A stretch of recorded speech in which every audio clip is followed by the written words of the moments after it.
that is created among many of us today is that many of us, we believe that if somebody has taken your husband, if somebody has taken your wife, the one that you think is given from the Lord to you, then you begin to compete with that woman. You begin to compete with that man. You want to show you are better. You want to prove that the person has done a great mistake to choose wrongly. The person has done a great mistake to marry the wrong person. And you begin to compete, you begin to compete, you begin to compete. What are you competing for? You remember King Saul.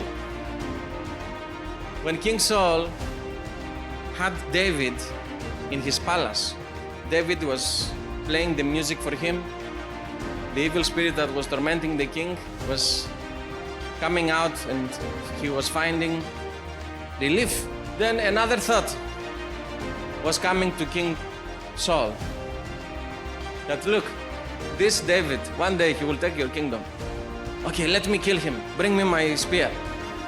Begin to throw a spear. The person that God used to help you, you want to kill him. Because of what? Competition. This will bring me to the title of today's message. There is no competition in destiny. Luke chapter 5 and verses 1 to 11. Peter and his encounter with Jesus, his mentor. At that moment, Peter had not yet become a disciple. These were the first disciples that joined in the ministry of Jesus to serve under him. He was cleaning the nets. He tried to catch many fish all night. He couldn't catch anything. And while he was cleaning the nets, along with his companions, that's when he met Jesus. Peter didn't meet Jesus in plentiful. He didn't meet Jesus in breakthrough. He didn't meet Jesus in blessings and prosperity. But he met Jesus in business failure and disappointment. What is your situation right now? What are you experiencing right now? What you are experiencing now as a Christian could be part of the events that would reveal God's purpose in your life. Peter had the option either to keep his business and his money and continue from there to build his wealth and become very rich, or to leave it and follow Jesus and become fisher of men, become a preacher and apostle. We are not created to worship our possessions, but we are created to worship God, the giver of the possessions. Now, another lesson is that when it is time for the purpose of God to manifest in your life, there would be a driving force that will change your actions and location. For Peter, that was the time of disappointment, the time of business failure, the time of discouragement, the time he was there at the seashore, at the seaside. That was his time. So when there is a change of mantle, there must be a change of location. They go together. From fisherman to fisher of men. From seashore to the city, to the town. Change of mantle, change of location. Mantle is what you are called to do.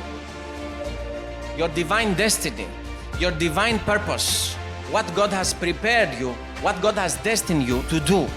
But unfortunately, many of us today, we begin to compete with one another, not in good way.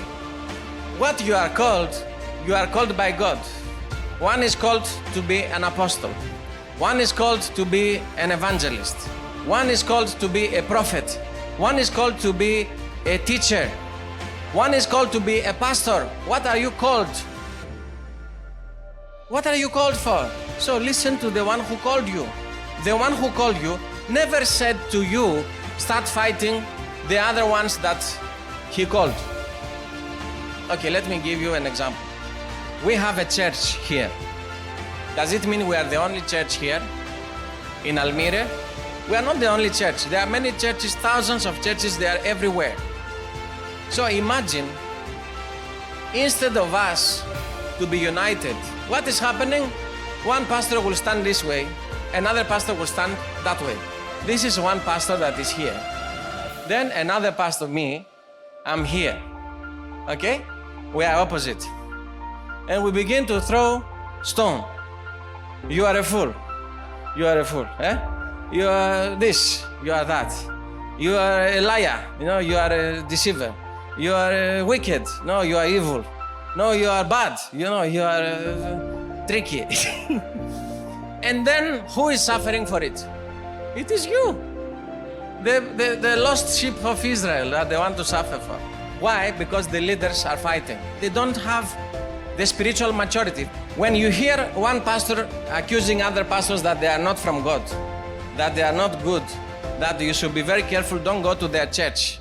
When you hear that from the mouth of pastor, you know that they lack spiritual maturity. And what does the spiritual maturity says? The spiritual maturity says there is no competition in destiny. Amen? So stop comparing yourself to others. Why? Because there is no competition in destiny.